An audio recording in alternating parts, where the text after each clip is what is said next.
Das cartas de São Roque Gonzales, presbítero, século XVII. Espero que esta cruz seja o princípio para se levantarem muitas outras.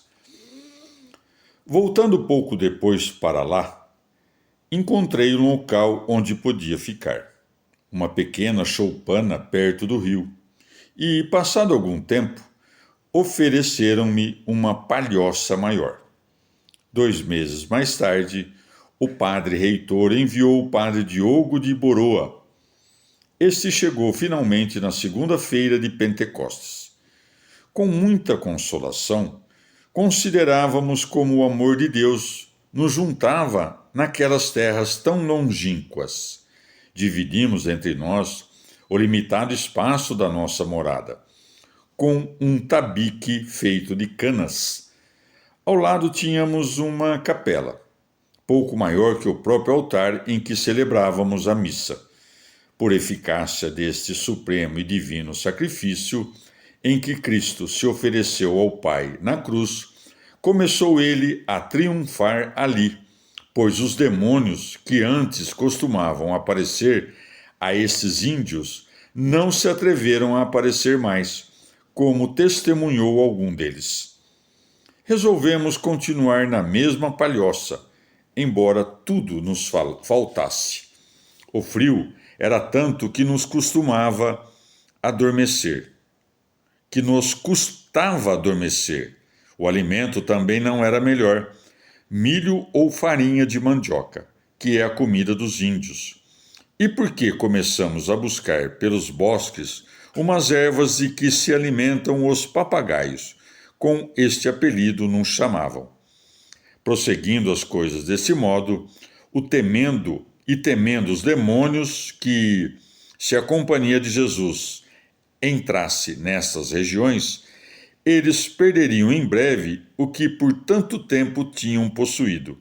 Começaram a espalhar por todo o Paraná que nós éramos espiões e falsos sacerdotes, e que trazíamos a morte em nossos livros e imagens.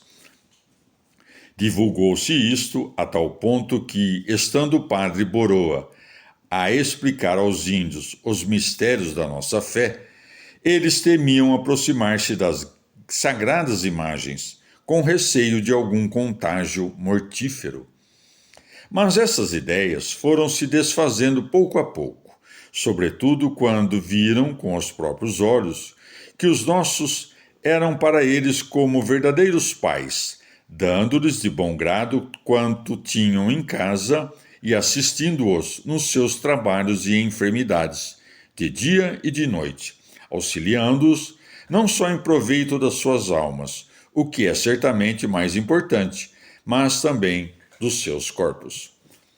E assim, quando vimos consolidar-se o amor dos índios para conosco, pensamos em construir uma igreja que, embora pequena e modesta e coberta com palha, apareceu a esta gente miserável como um palácio real, e ficam atônitos quando levantam os olhos para o teto.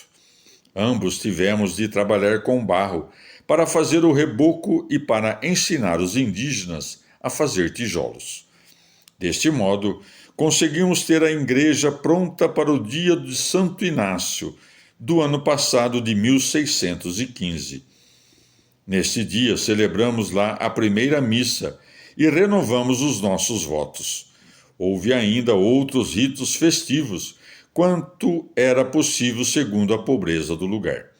Também quisemos organizar umas danças, mas esses rapazes são tão rudes que não conseguiram aprendê-las. Levantamos depois uma torre de madeira e pusemos nela um sino que a todos encheu de admiração, pois nunca tinham visto nem ouvido semelhante coisa. Também foi ocasião de grande devoção uma cruz que os próprios indígenas levantaram, tendo-lhes nós explicado por que razão os cristãos adoram a cruz. Eles se ajoelharam conosco para adorá-la. Desconhecida até agora nessas terras, espero em nosso Senhor que esta cruz seja o princípio para se levantarem muitas outras. Dos Sermões de Santo Agostinho Bispo, século V. O coração do justo exultará no Senhor. O justo alegra-se no Senhor e nele espera, e gloriam-se todos os retos de coração. Salmo 63, 11. Acabamos de cantá-lo com a voz e com o coração. A consciência e a língua cristãs dizem essas palavras a Deus. Alegra-se o justo, não com o mundo, mas no Senhor. A luz nasceu para o justo, diz outro lugar, e alegria para os retos de coração. Salmo 96, 11. Indagas, de onde vem a alegria? Escutas, alegra-se o justo no Senhor. E no outro passo, põe tuas delícias no Senhor, e ele atenderá aos pedidos de teu coração. Salmo 36, 4. Que nos é indicado? O que é doado, ordenado, dado? Que nos alegremos no Senhor. Quem é que se alegra com aquilo que não se vê? Acaso vemos o Senhor? Já o temos em promessa. Agora, porém, caminhemos pela fé. Enquanto estamos no corpo, peregrinamos longe do Senhor. 2 Coríntios 5, 7 e 6. Pela fé, não pela visão. Quando pela visão? Quando se realizar o que diz o mesmo João. Diletíssimos, somos filhos de Deus, mas ainda não se fez visível o que seremos. Sabemos que, quando aparecer, seremos semelhantes a Ele, porque o veremos tal qual é. 1 João 3,2. Nesse momento, então, será grande e perfeita alegria, o gáudio pleno, onde já não mais teremos o leite da esperança, mas a realidade nos alimentará. Contudo, desde agora, antes que nos chegue a realidade, antes que cheguemos à realidade, alegremo-nos no Senhor.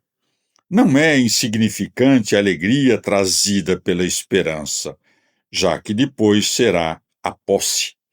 Agora, amamos na esperança. Por isso, alegra-se o justo no Senhor, e logo em seguida, e nele espera, porque ainda não vê. Todavia, possuímos as primícias do Espírito, e talvez de algo mais. Aproximamo-nos de quem amamos, e, embora por uma gotinha, já provamos e saboreamos aquilo que avidamente comeremos e beberemos. Como é que nos alegramos no Senhor se está longe de nós? Que ele não esteja longe. A estar longe, és tu que o obrigas. Ama e aproximar-se-á.